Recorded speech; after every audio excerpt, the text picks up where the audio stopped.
The signal came in on a frequency we hadn't logged active traffic on in 187 years. I know the exact number because I had to pull the channel history file to confirm what I was looking at, and the timestamp on the last recorded handshake was right there at the top. 187 years, 4 months, 11 days. Before my grandmother was born. Before the relay cluster at Veth Station was even constructed. The frequency was so old that our monitoring suite had flagged it as atmospheric ghost noise and auto-suppressed it on my primary panel. I only caught it because I'd been doing a manual sweep of the suppressed channel list, which was the kind of work you do at 3 in the morning on the 9th consecutive night of a quiet watch when you've already reorganized your log archive twice and read everything worth reading in the station library. So pure accident, I want to be clear about that.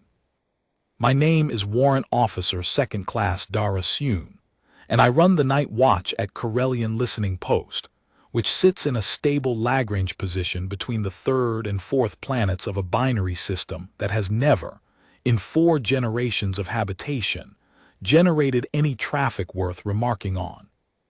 We monitor 4,100 channels. We log anomalies. We forward anything that rates above a 7 on the significance index to the duty officer at Sector Comms, who is usually asleep. The work is quiet by design. They put listening posts at the edges of things precisely because the edges are quiet. I have worked this watch for 6 years. This was the first time anything on the suppressed channel list woke up. The signal was a panic burst, compressed, layered, bouncing badly off what I eventually identified as a piece of debris field roughly 60,000 kilometers from the source, which was why it had spread across 3 adjacent frequencies and why the monitoring suite had called it noise. Whoever had transmitted it was not transmitting cleanly. Either their antenna assembly was damaged, or they had fired it in a hurry and hadn't bothered to calibrate, or both. The encoding was not any format I recognized from our standard library, which is a large library. That alone would have flagged it as significant. What actually made me sit forward was what happened when I ran the frequency against our treaty archive. We have a treaty archive because Corellian Station, for all its current obscurity, was once on a major transit corridor. In the early expansion years, the years before the sector's political geometry shifted and the corridor moved, this was a crossroads. Agreements were signed here. Pacts were witnessed here. Mutual defense clauses were registered through our relay hardware, because it was the closest certified exchange point for 3 different political entities that no longer exist in the forms that sign the documents. The frequency the signal had arrived on was registered in Treaty File KL009, Article 11. Article 11 of KL009 was a mutual defense provision. The standard language, any signatory in extremis, having exhausted other communication channels, or having sustained damage rendering standard channels inoperable, may transmit a compressed panic burst on the designated frequency as a call for immediate military assistance. All cosignatories receiving this burst are bound, under the terms of the treaty, to respond with available force within the limits of operational practicality. There were 4 original cosignatories to KL009. 3 of them had since dissolved, merged, been absorbed, or simply ceased to exist as recognizable political entities over the past 2 centuries. The 4th, and I had to read this 3 times, was the Terran Expeditionary Authority, which is a very old name for a governing body that has since been reorganized, renamed, and reorganized again, but whose treaty obligations were carried forward in full under the Succession of Obligations Act that we passed 4 generations ago because someone in the legal infrastructure had the foresight to insist we honor what our predecessors signed. The Terran Expeditionary Authority was us. We were a cosignatory to Treaty File KL009. Someone had just fired the Article 11 panic burst at us. I sat there for a long moment looking at the treaty text, It was dry, procedural language. The kind of language that gets written by people who expect it will never be invoked, who are more interested in the form of the commitment than its substance, who figure that putting it in writing is sufficient, and that the actual machinery of honoring it will never need to run. I have read a great many treaty files in 6 years of slow watches. They all have this quality, a certain distance from consequence, as though the signatories were composing fiction rather than obligation. This one had been invoked, the machinery needed to run. I pulled the station's chain of command and found, as I expected at 3 in the morning, that I was the senior duty officer on watch. Station Commander Havel was in his quarters. Duty Officer Machen was technically on call, but had signed off at midnight after clearing the last of the evening's traffic. What I had, at this moment, was me, the treaty text, and an active Article 11 panic burst on a frequency that had been silent for 187 years. I did not wake Commander Havel. I will explain why in a moment. What I did first was trace the signal. It took 11 minutes. The signal had bounced, as I said, and the debris field had spread it badly, but the listening post has good directional hardware. It's what we're here for. And once I identified all 3 frequency components and corrected for the debris scatter, the source geometry was clear.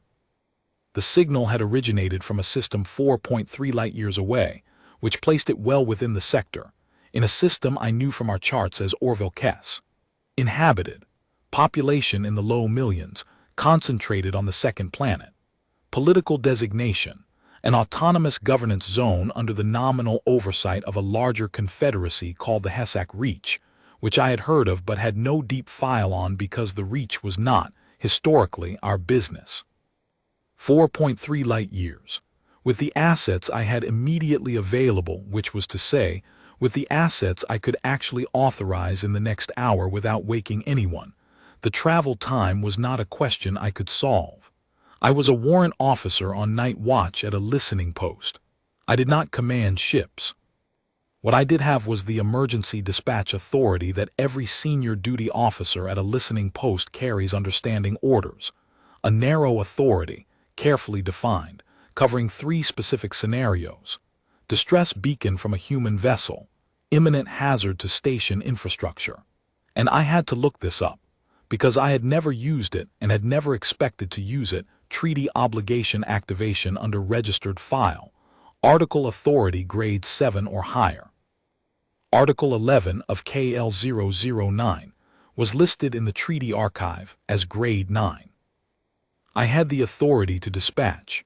Not to dispatch whatever I wanted. I could not, from this console, call in a battle fleet. What I could do was send an emergency request, with treaty justification attached, to the nearest Terran military assets within operational response range, flagged as a binding treaty activation, which meant it went to the duty roster at a priority level that could not be declined or deferred without an officer of flag rank signing a formal waiver. I did not fully understand at the time what the nearest Terran military assets within operational response range looked like. I was a signals warrant officer. I knew channels, not deployments. I sent the request, attached the treaty file and the signal trace and my best translation attempt of the panic burst's content, and then, because I had now done everything within my authority to do, I woke Commander Havel. He took 7 minutes to reach the watch center. I used those 7 minutes to work on the translation. The panic burst was not in any encoding I had in the standard library, but it was close enough that our translation suite could make a reasonable pass at it with the adjacent format module, close enough that I could read the shape of it even where the specific words were uncertain. It was a call for military assistance. The party transmitting described themselves as the governing authority of Orville-Kess, second planet. They described an armed force moving through their system, a force that was not theirs, not the Reach's, not any recognized political entities. The translation suite rendered the force's self-description with a term that came back in the output as the Purge, probably a local term, possibly religious in origin, almost certainly not the kind of phrasing that made what was happening sound smaller than it was. The purge was moving toward the planet. The planet's own defenses were not, based on the signal's urgency, expected to be sufficient. They had sent this message to the warlord confederacy of the Hessak Reach. That was explicit in the addressing block. The burst was encoded with a routing header that named the Reach's military authority as the intended recipient. They had used the Article 11 frequency. Because it was the only long-range emergency band, their transmitter could reach after what I assessed from context as significant damage to their primary antenna infrastructure. They had no idea the frequency was registered to a treaty. They had no idea that treaty was ours. Commander Havel came in, read what I had, said nothing for 40 seconds, and then said, "Show me the treaty grade." I showed him. He read it twice. "You've already dispatched." "Within my authority, yes, sir. I flagged it grade 9. It can't be turned down without flag sign-off." He was quiet again. He was a careful man, careful in the way that people get careful when they've spent a long time making decisions in places where slow is safe and fast is dangerous. He had the face of someone running through every scenario in sequence, checking each one for the weight of its consequences.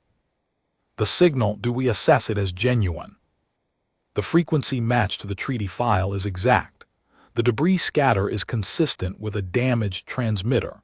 The encoding is authentic format adjacent, not something you synthesize in a hurry to run a test. And the signal has been on that frequency for the duration of a genuine emergency. If it's manufactured, it's the most elaborate manufactured signal I've ever seen on a suppressed channel." "What are they facing?" "A force moving on the planet. The translation calls it the purge. I don't have a file on them." He turned to the secondary console and pulled our sector intelligence index. He found something almost immediately. I saw his expression change. Not alarm, exactly. Something quieter than alarm. The kind of look people have when they find that a thing they'd heard rumors about is real and present. "The purge is real," he said. "They've been active for about 3 years. Cult structure, militant wing.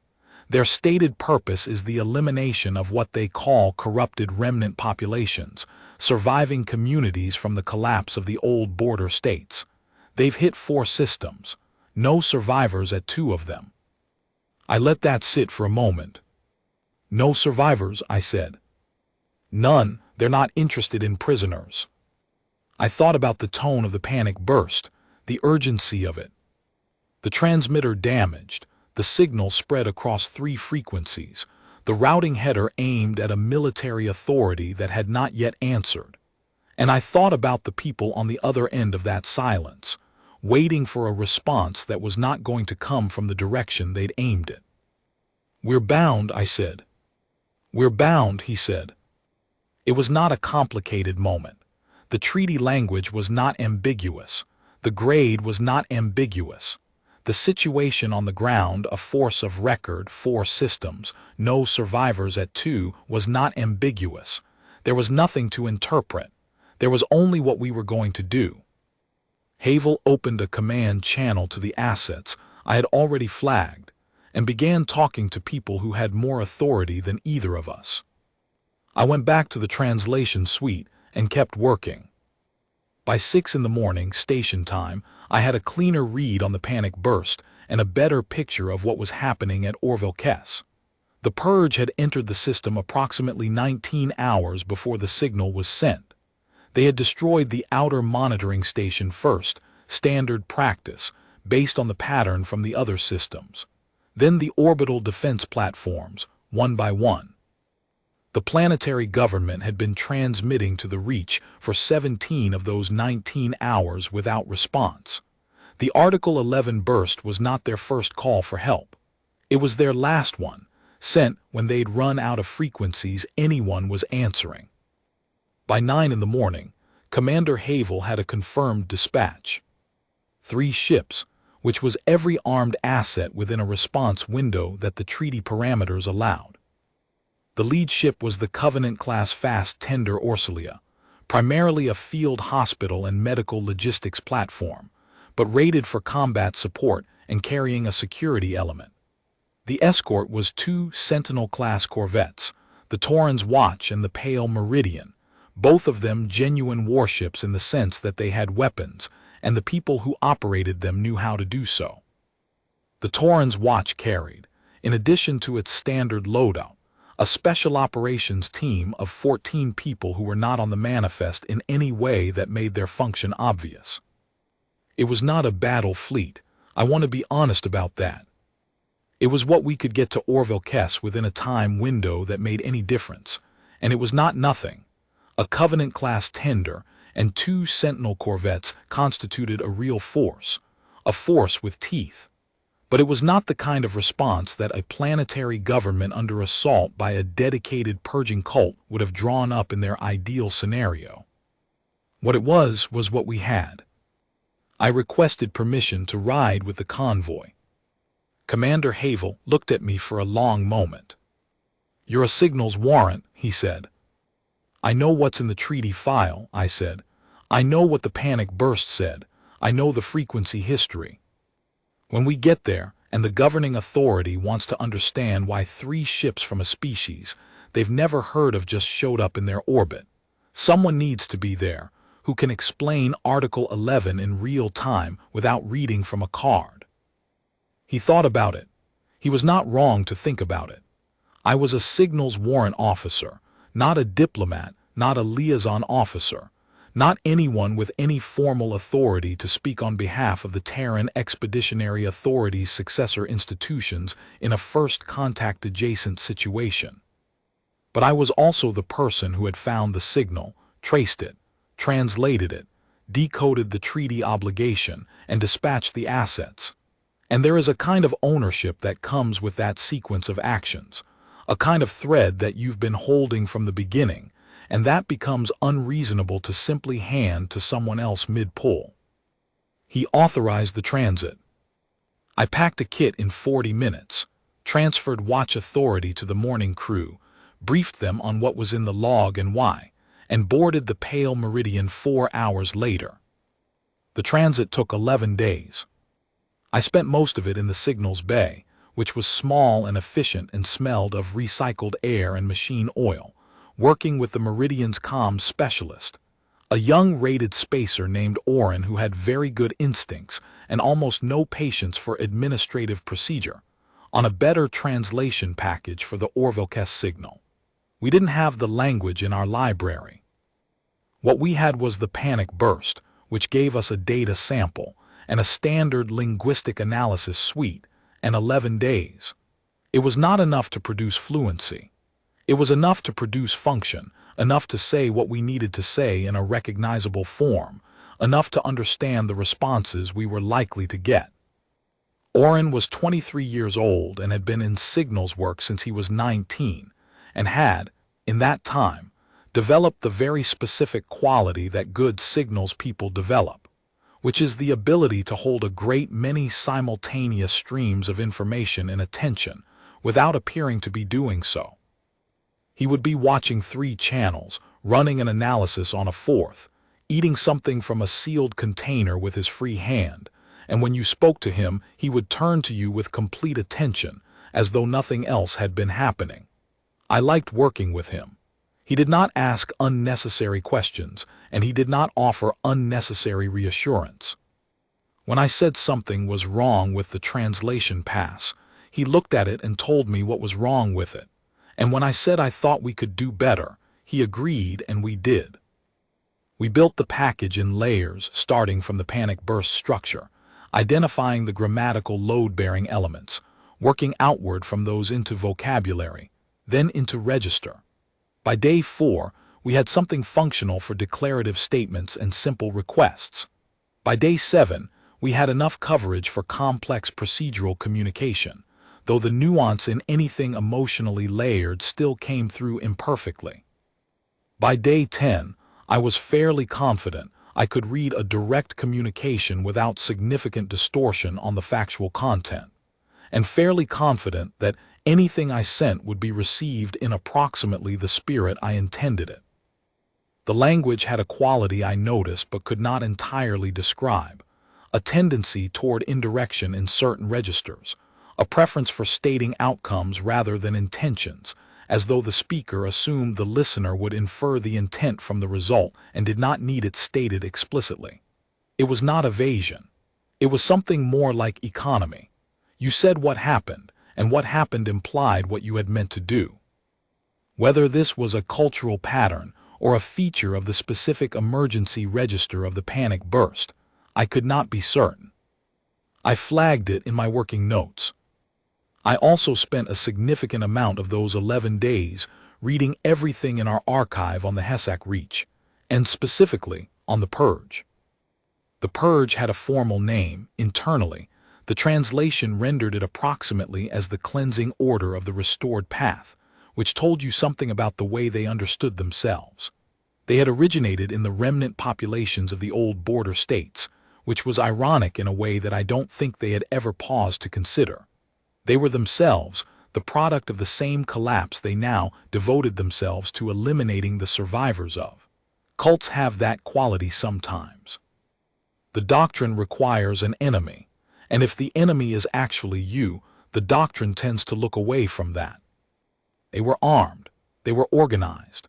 They had approximately 30 vessels of varied description at the time of the most recent intelligence assessment, which was 8 months old and therefore not to be trusted in detail, only in broad shape.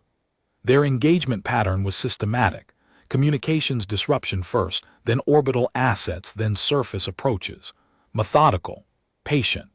The sort of military patience that comes from people who are very sure they are going to win and are simply managing the sequence. On day 7, we received a relay from Corellian Station.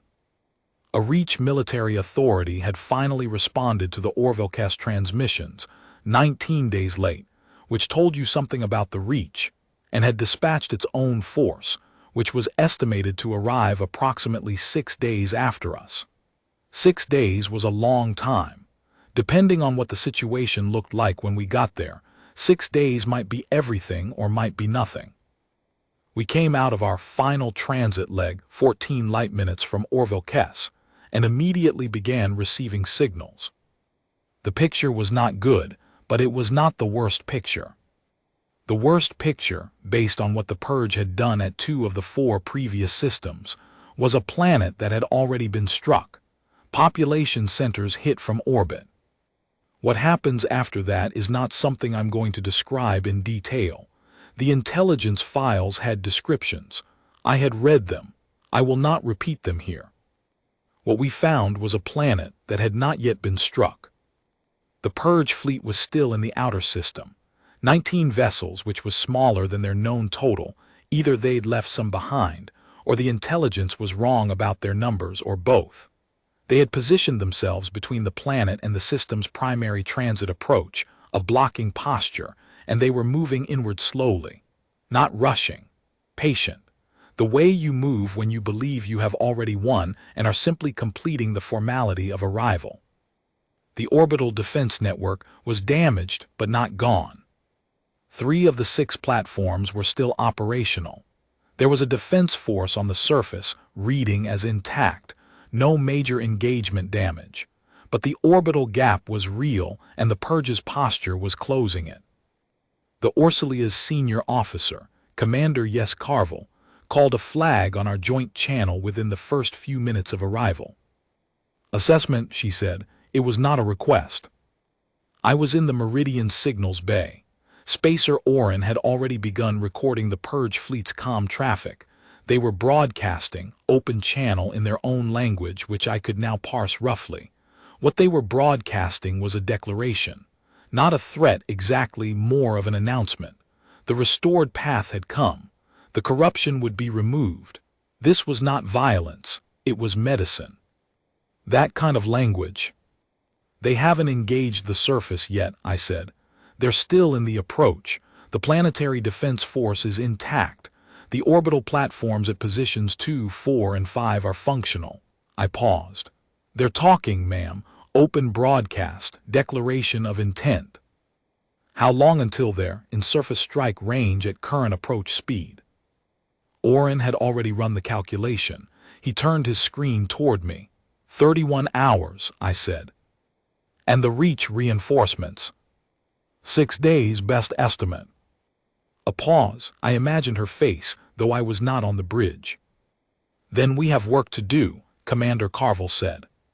She was a compact, precise woman from what I had seen of her on the transit, not given to speeches, not given to the kind of deliberate theater that some commanders deploy when they want their crew to feel the weight of a moment. She simply operated. She told you what was happening and what was going to happen next, and you either had questions or you didn't. What she did in the next 4 hours was something I have thought about many times since. She did not open fire. She was not going to open fire on 19 vessels with 2 corvettes and a hospital tender, not because she was afraid of it, I don't think, but because it would not have worked, and she understood what working looked like and what it didn't. What she did instead was maneuver. The Tauren's watch took a position between the Purge fleet and the planet, which is a very specific kind of statement, not an attack, but an insertion. It was the naval equivalent of stepping into a doorway. You are now between the thing and the thing it wants. The pale meridian mirrored on the opposite approach vector, covering the secondary transit lane. And the Orsilia, the hospital tender, the ostensible non-combatant, settled into a high orbit over the second planet, where it was immediately visible from the surface. The Purge fleet registered the new arrivals within 20 minutes. Their broadcast shifted. The declaration of intent was replaced by a query. Who are you? What is your authority? State your purpose. Commander Carville's response was 4 words. Treaty File KL009. Stand by. Then she transmitted the full text of the treaty. I do not know what the Purge made of it. I was working on a separate problem, which was establishing contact with the planetary government. I had the translation package Oren, and I had built over 11 days. I had the treaty file. I had the panic burst, which I could send back to them as a handshake. A signal they had generated, returned with a response code, which is one of the oldest ways to demonstrate that you have been listening. The response came back 17 minutes after I transmitted. It was not the panic burst format. It was a direct communication, someone on the surface, pulling together enough functioning antenna to aim a signal at a precise point in orbit, which told you something about the people we were dealing with. They were not in chaos. They were operational. They were talking to us. The translation suite did its best.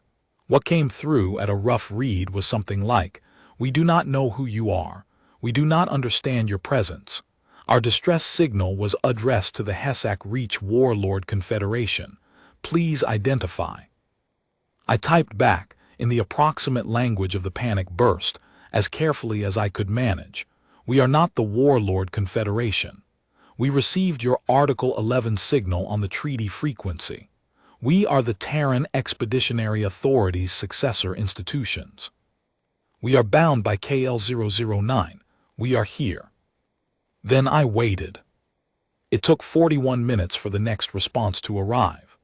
I understood later that this was because the person who received my message needed to find someone who could read the treaty archive, and that person needed to find the archive, and the archive needed to be in a state that allowed access, which, given the damage to their infrastructure, was not a given. 41 minutes for someone to look up an agreement that had been filed away and forgotten when their grandparents were young. Dig it out of whatever storage it lived in, read the relevant article, and understand what they were looking at. What came back was brief. The translation gave me, "We did not address this to Earth." I typed back, "We know. You addressed it to the Reach. The frequency was registered to our treaty. We were the ones listening." Another wait, shorter this time. The translation gave me, "Are you able to assist?" 3 of Commander Carville's 4 words came back to me. I typed, "Yes, stand by." On the bridge of the Orsilia, Commander Carville was having a different conversation. The Purge fleet had responded to the treaty transmission, with what I would characterize as procedural contempt. A counter-transmission explaining that KL009 was a document pertaining to political entities that had dissolved or been incorporated into successor states over the past 2 centuries, that Earth's claim of successor institution status was not recognized by the restored path, and that our presence in the system constituted an interference with the path's spiritual and administrative function. Functional translation: we do not consider your treaty valid, you are in our way, and you should leave. Commander Carvel's response to this was approximately 200 words long, and it covered 3 things. First, the Terran Expeditionary Authority's successor obligations under the Succession of Obligations Act, the specific legal language of which she had transmitted in full. Second, our interpretation of Article 11's applicability, noting that the question of whether the restored path recognized our standing was legally irrelevant, since it was the cosignatory's recognition that governed, not third-party recognition. And third, the position of the Tauran's watch between the Purge fleet and the planet, which was stated not as a threat but as a fact: we are here, this is our location, here are our coordinates, and we are not moving. She then notified the Purge fleet that we had established contact with the planetary government of Orville-Kess, that we were providing treaty-obligated assistance, and that any further inward movement would require them to explain their purpose and authority directly to us, with the treaty documentation in front of them.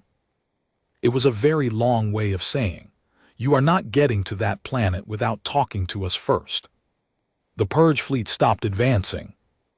Not permanently, they were not done, and everyone knew it, but they stopped.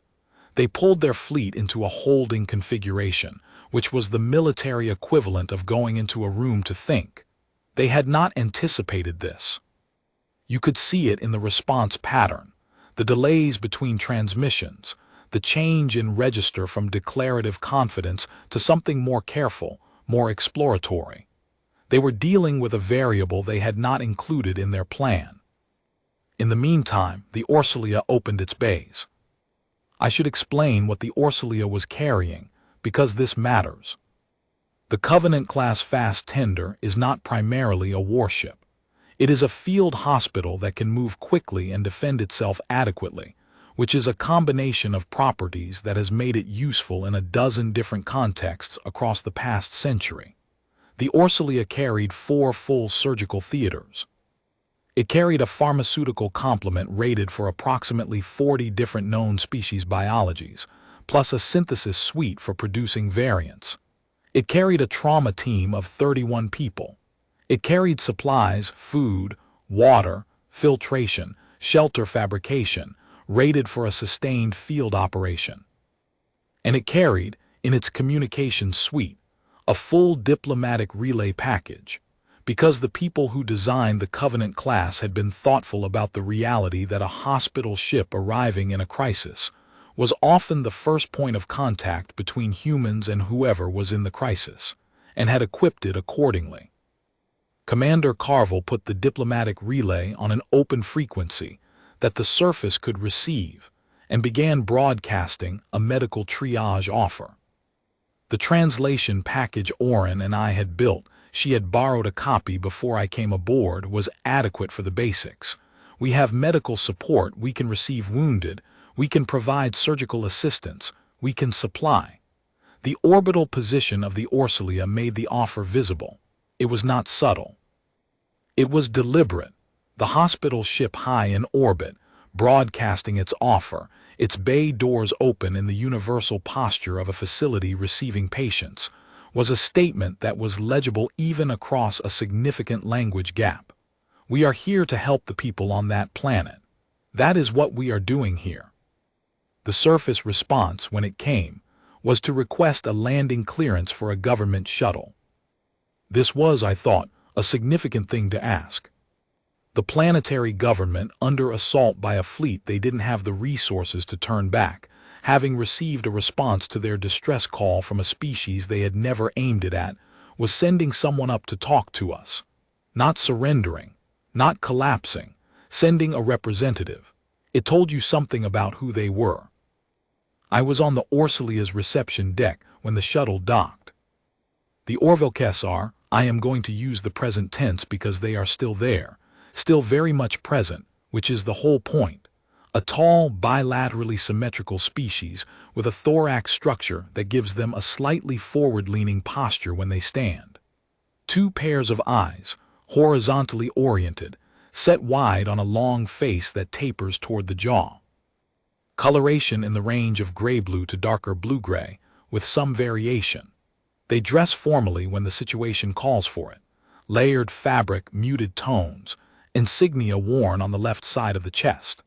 The individual who came off that shuttle wore dark gray with a double bar of insignia in pale silver, which our cultural briefing, assembled from the linguistic analysis, which was not a lot to go on, suggested indicated a senior administrative function. He was accompanied by 2 aides and a security officer who kept her hand very close to a weapon she was not drawing.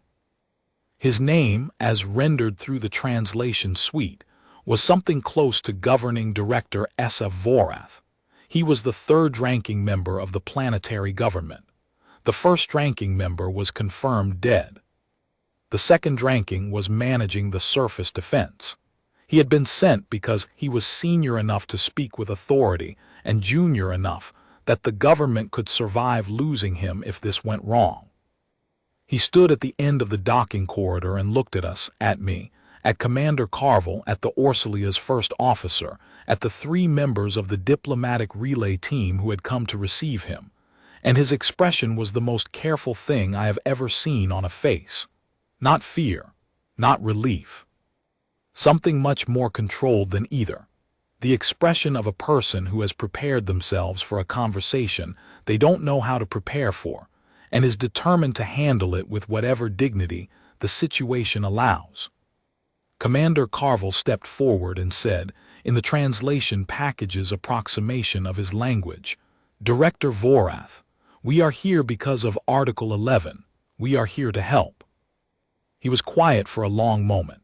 I could see him processing not the words, because he had translators in his own party, but the fact of us. The fact of this. The hospital ship in orbit, the 2 corvettes holding position between his planet and the fleet that wanted to destroy it, the human being standing in the corridor who had come 11 days, because a frequency lit up that no one had heard traffic on in almost 2 centuries.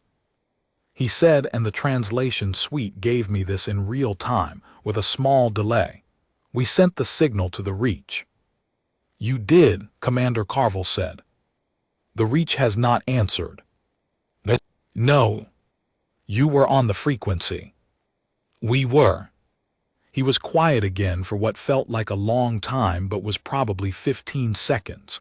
Then he said, "We did not know Earth was on the frequency." "Most people don't," Commander Carville said. "The treaty is old, but it is ours." I thought, watching him, about the translation suite's rendering of the phrase. We did not know Earth was on the frequency. It had come out clean. The syntax was clear. And what was behind it, what I could read in his posture and in the controlled steadiness of his expression, was not quite any single emotion. It was the thing that happens when the universe has done something you could not have anticipated, and you are standing in the proof of it, and you do not know yet whether to call it luck or something else. He said, "What can you do?" Commander Carville said, "We can stand between your planet and that fleet for 6 days. After 6 days, the Reach forces arrive. We cannot guarantee the outcome. We do not have the tonnage to engage 19 vessels and win. What we can do is make the engagement costly enough that the Purge has to consider whether completing it is worth the price. And we have been in contact with the Reach Dispatch Authority. I have asked them to transmit publicly, on a frequency the Purge can monitor, that their forces are inbound. The Purge's tactical calculation changes when they know they have a deadline." He looked at her steadily. "Will the Reach actually come?" She did not pause. They dispatched. Whether they are coming with the intent to fight or the intent to negotiate, I cannot tell you. But they are coming. And the Purge does not know which it is, and that uncertainty is useful to us. He was quiet again. 15 seconds, 20. "Are wounded," he said. "We have surgical cases we cannot handle with our remaining medical infrastructure." "The Orsilia has 4 theaters," Commander Carville said. "They are ready. Tell me what you need." The first medical shuttle came up 4 hours later. What followed the 6 days between our arrival and the Reach Force's entry into the system was not a battle exactly.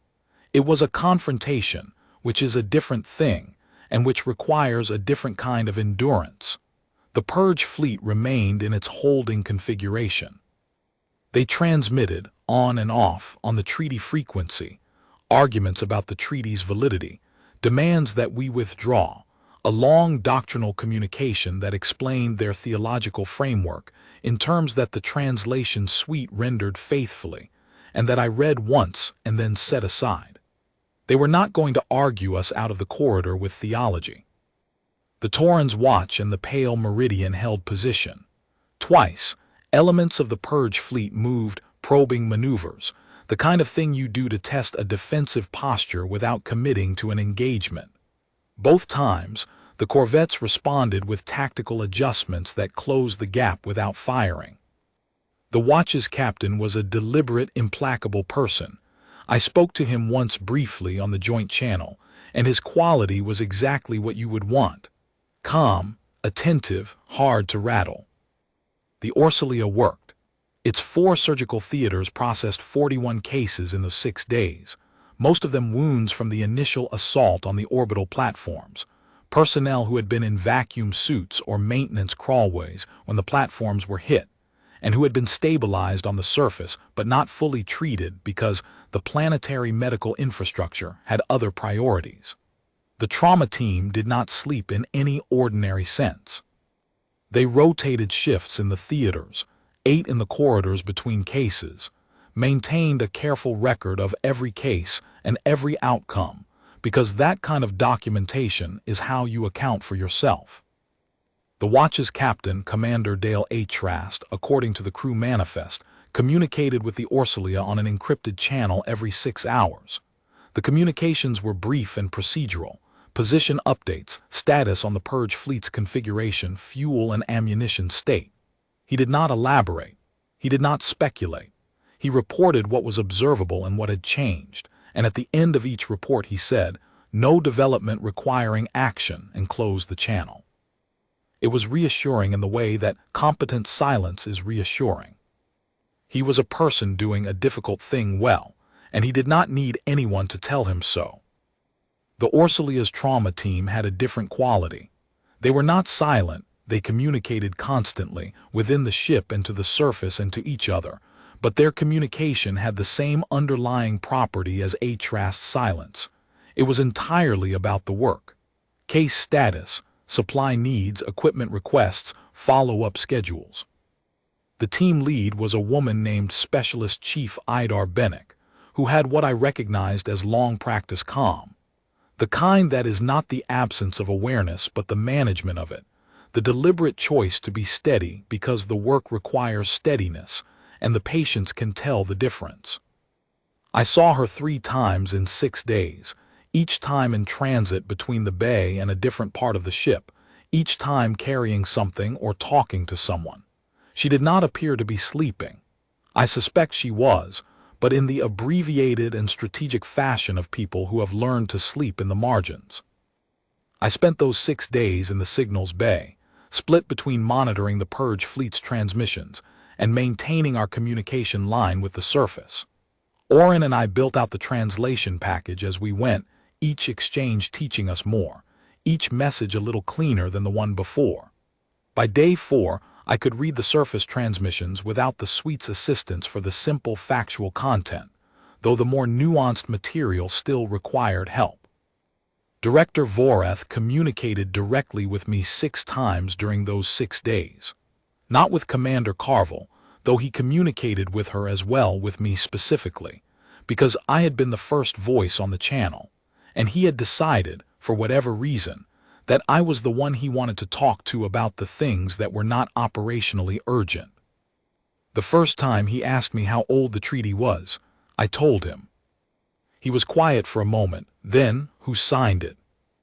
A governing authority called the Terran Expeditionary Authority, I said. They don't exist by that name anymore. We've reorganized several times, but we carry the obligations forward. Why? I thought about how to answer that. Because we signed them, I said. It seemed like the right reason. He did not respond for a moment.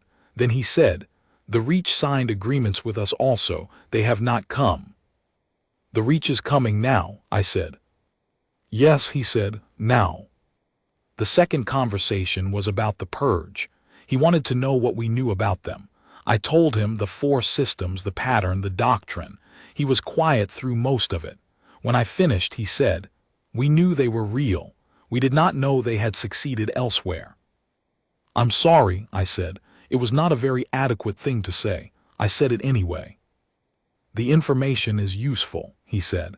"If we survive this, it will help us understand what to tell others." The fourth conversation was on day 5. He called to report that one of the surgical cases, a station engineer who had been working maintenance on Orbital Platform 2 when it was hit, had come through a procedure that the trauma team had rated as uncertain outcome, and was now, in the Orsilia's recovery bay, awake and eating. I relayed this to Specialist Chief Bennick, who was in the signals bay for exactly 4 minutes borrowing a piece of our communications hardware. She took the information in, said good, and went back to what she was doing. I told Director Voreth that the trauma team had acknowledged his update. He said, "The engineer's name is Seville Thorne. She has a daughter on the surface who has been asking about her." "I'll note it," I said. "The team does family notification as part of their standard protocol." "I did not know that," he said. "They think about it," I said. He was quiet for a moment. Then, "I would like to understand something. The hospital ship, the 2 corvettes, were these the nearest military assets to us?" "Within the response window that the treaty requires, yes." "So Earth's nearest military assets happen to be a hospital ship?" "A hospital ship and 2 armed corvettes," I said. "The Covenant class is not a warship, but it is rated for combat support, and the Sentinel-class corvettes are genuine warships." "I understand, but the primary asset was a hospital." "Yes." A pause. "That is an interesting way to be defended." I considered that. "It is," I said. "Though I'd rather frame it as, it was an interesting way to be helped. The corvettes did the defending. The hospital did the other thing. Both were necessary." "Yes," he said, "both were necessary." Another pause. "When the Reach forces arrive, they will bring warships. Many warships, probably. No hospital." I did not say anything. "That is also a kind of statement," he said. "Yes," I said, "it is." The fifth conversation happened on day 6, the morning before the Reach forces arrived. He was brief logistics questions, primarily, about how the transition from our protective posture to the Reach's security posture would be handled. We talked through the procedure. He was careful and precise and asked exactly the right questions. At the end he said, "I will need to speak to the Reach commander when they arrive." "You will," I said. "I am preparing what I want to say." "That takes time," I said. "Take what you need." "Yes," he said, and closed the channel. The third conversation was the one I think about most. Day 3. The Purge fleet had not moved. The surgical cases were ongoing. The Reach reinforcements were 3 days out by our calculation, and we had been carefully, deliberately allowing elements of that information to drift into frequencies the Purge could monitor. Director Voreth called on the surface channel at what was, for him, late evening. He said, "I want to ask you a question." "Go ahead," I said. "When you found the signal, when you found our signal, did you know immediately that you were bound by the treaty?" I thought about 3 in the morning, the suppressed channel list, the treaty archive file, the timestamp. "I had to look it up," I said. "I found the frequency. Then I looked up what the frequency was registered to." And when you found the treaty, then I knew we were bound. And you acted. Within my authority, yes, and I woke my commander. A pause. You are a signals officer, he said, not a commander. Warrant officer, yes. You found the treaty at when? In the night.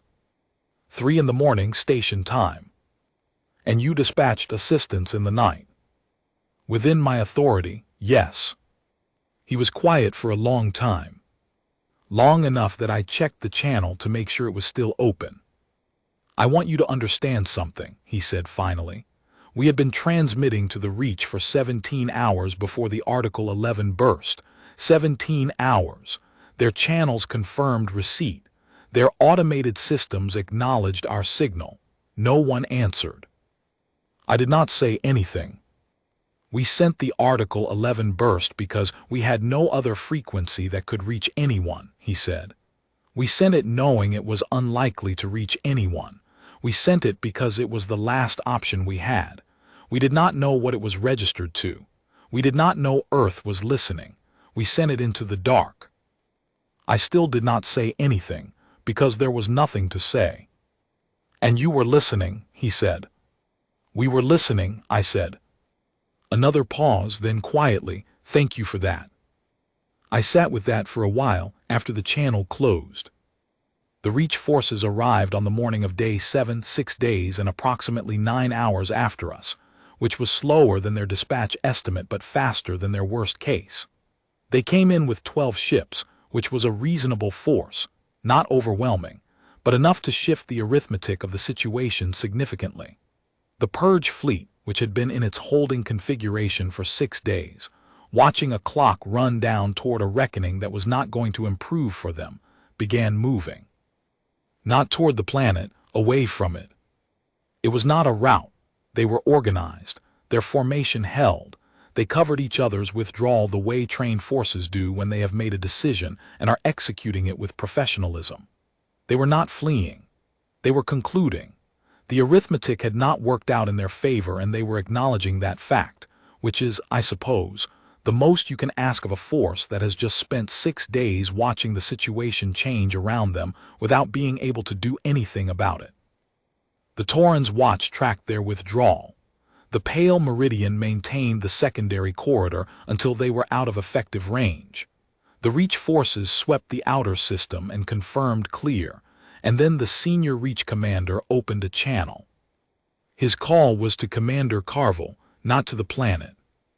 What he said in translation, and the Reach used a language we had more of in our library, was approximately, "We thank you for holding the corridor. We were delayed. We acknowledge the delay. We are here now." Commander Carvel's response was approximately, "We were closer. Glad you made it."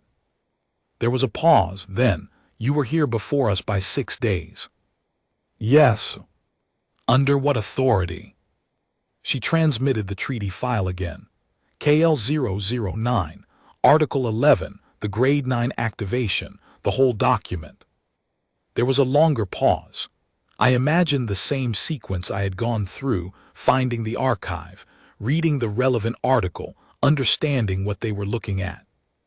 Except in this case, the people reading it were looking at a document that named their predecessors as cosignatories, and they were sitting in their ships 6 days late, looking at the system that had been held open for them by 3 ships that had arrived first and stayed.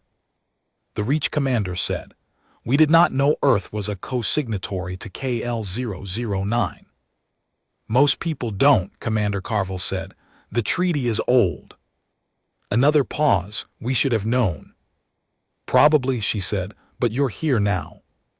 Director Voreth called me one more time, the 6th time, on the morning after the Purge fleet's withdrawal. He said, "I am told the Reach forces will be providing a security presence in the outer system for the next several months. They have also offered a review of the defense compact." "That's good," I said. "It is," he said. "It is good. It is also what should have happened 18 hours into the emergency, not 6 days after." He paused. "I do not wish to be ungrateful to the Reach. They came. What they are offering is real, but I am finding that I have a great deal to say to them, and I am not certain I have the patience to say it diplomatically. Take your time with it, I said. Diplomacy is mostly about deciding which things you're willing to wait to say. A short silence, then something that the translation suite rendered as an approximation of a dry acknowledgement, the textual equivalent of a knowing exhale. What happens to you now? He asked. You and your ships. We'll stay through the transition, I said, until the reach security posture is established and the Orsilia has cleared its surgical backlog. After that, we go back. Back to the listening post. Back to the listening post. And you will be listening. That's what we do, I said. He was quiet for a moment. Then, I want to ask you something. Go ahead.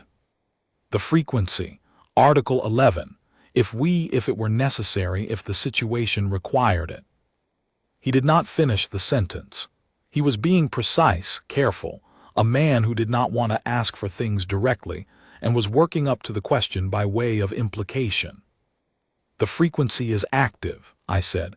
The treaty is valid. The obligation runs as long as we're a cosignatory. A long pause. We will keep the transmitter maintained, he said. That seems wise, I said. The Orsilia cleared its last surgical case 9 days after the Purge fleet's withdrawal. 41 cases. 38 outcomes that the trauma team's documentation listed as full recovery probable or better. 2 listed as stable, long-term management required. 1 listed as did not survive, a case that had arrived at the Orsilia in a condition that made the outcome almost certain before they began, and for whom the team worked 16 hours anyway because that is what they do. I attended the small service the trauma team held for the one. It was brief, it was quiet. It was the kind of thing you do not announce in advance or make a statement about. It simply happened, in one of the Orsilia's cargo bays that had been cleared and cleaned. 7 people from the trauma team who had worked the case, and the case's name written in Warlords script on a piece of paper that someone had taken the time to produce. I did not know how to read the script. I stood there and looked at it anyway. Director Vorath was not there. He was on the surface. But he sent a message when I told him about it afterward that the translation suite rendered approximately as, "We will remember the name."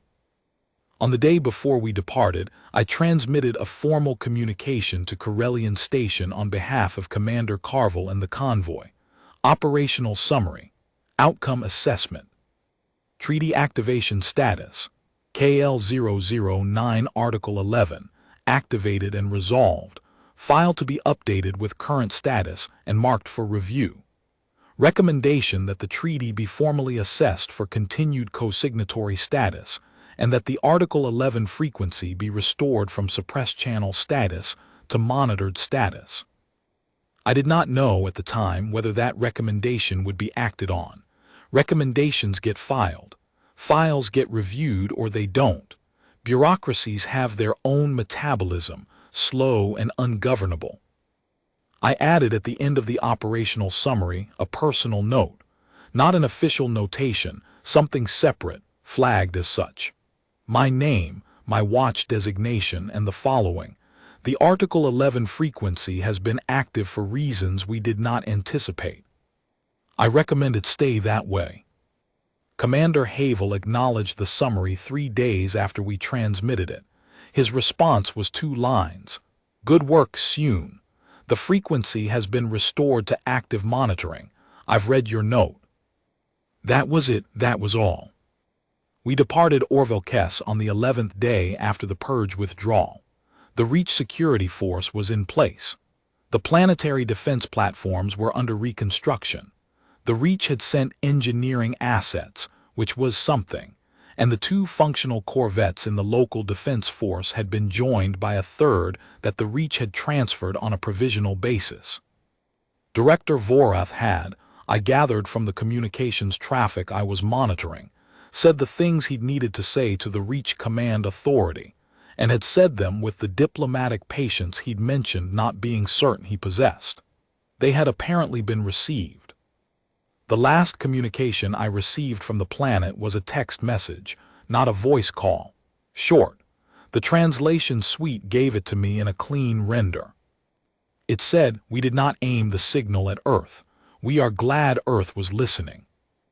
I saved it to my personal log.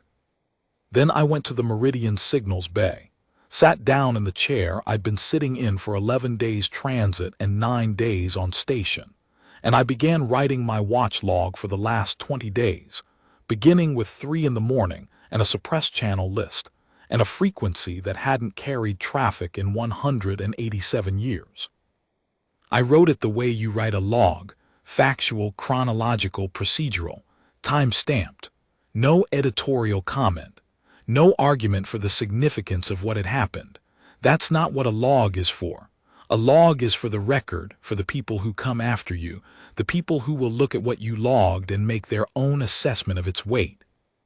I finished the log, flagged it for the treaty archive, and then I sat for a little while in the quiet of the signals bay with the hum of the ship's systems around me, and the channel monitors running, and nothing active on any frequency I was watching. And then I went back to work. That is the job. The channel goes quiet and you watch it, and you wait for the next signal, and when the signal comes you find out what it is. We were 187 years between signals on that frequency. I don't expect the next one to take that long.